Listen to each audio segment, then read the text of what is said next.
right, now for the acid fast staining, there's several ways that this can be done. I've included a video with the heat version where they have to actually use the heat with the primary stain in order for it to take in the stain. All right, I'm going to show you the one that's modified, that's without heat. And so again, we're still going to use similar stains in this case. We're going to use the Carbol Fuchsia. Okay, in this case, it's going to be kind of like a hot pink color that's going to attach. This is the primary stain. So if they're a type of mycobacterium where they have the myclonic acid, the really heavy waxy cell wall, we're going to see that it's going to hold on to this color. We're then going to have that sit for about 4 minutes, and then we're going to use our decolorizer. Now, in this case, the mordant is already added into the primary, so we don't have to have that step like we did with the gram staining with the iodine.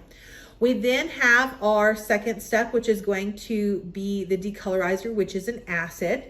We're going to let that run for only about 10-15 seconds, wash it off, and then we're going to use our counter stain. And in this case, we're going to use the Brilliant Green counter stain.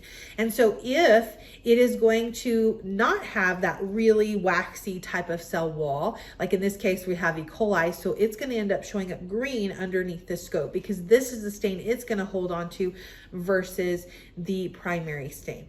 All right, so again, this is a type of differential stain. So now we're going to go step by step through the staining process. All right, so the last stain that we're going to do is the acid fast stain. And so again, we're going to do the modified version where we don't have to do the heating. You can look up the Ziehl-Neelsen AFB stain. That one's going to be the one that uses the heat. But we're going to use this one, and this is going to be our primary stain.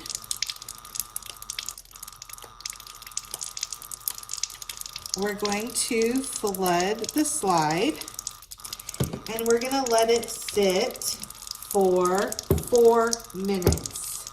So in this case, it's going to sit for 4 minutes.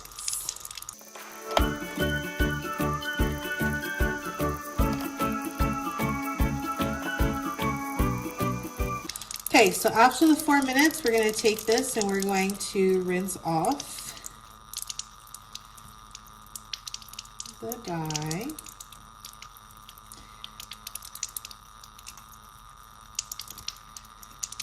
Now, in this particular case, you cannot over decolorize, but this is going to be our decolorizer that we're going to use. It's not like with the gram stain where the decolorization has such a big importance, like time-wise. But in this case, we are going to go through the process of decolorizing, and we're going to do it for about 10 to 15 seconds. And then we're going to rinse it off.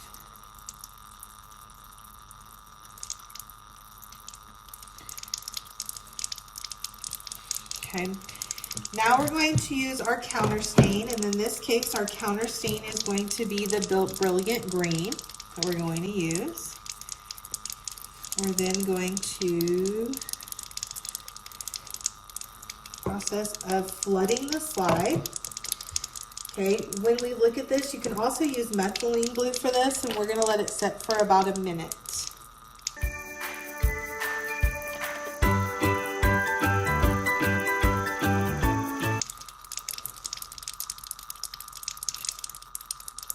Okay, and then we're going to rinse this one off as well.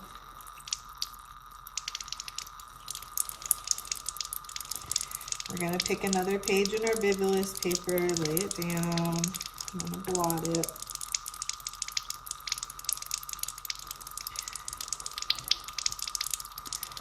Another spot, blot it. And again, you can see that there's a stain present. Okay, you can see the stain there. All right, and this now is ready to view underneath the scope. So when we take a look here, here's showing you some of the different stains. We have a simple stain, we have the gram stain, and we have the acid fast. You can see that there you can see some of the bacteria that is present. That's because of our smear, and now it is stained. So now we're ready to look at it underneath the microscopes.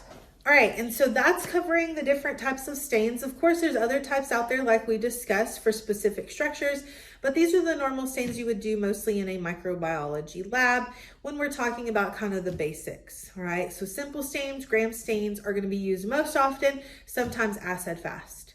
If you have any questions, please let me know.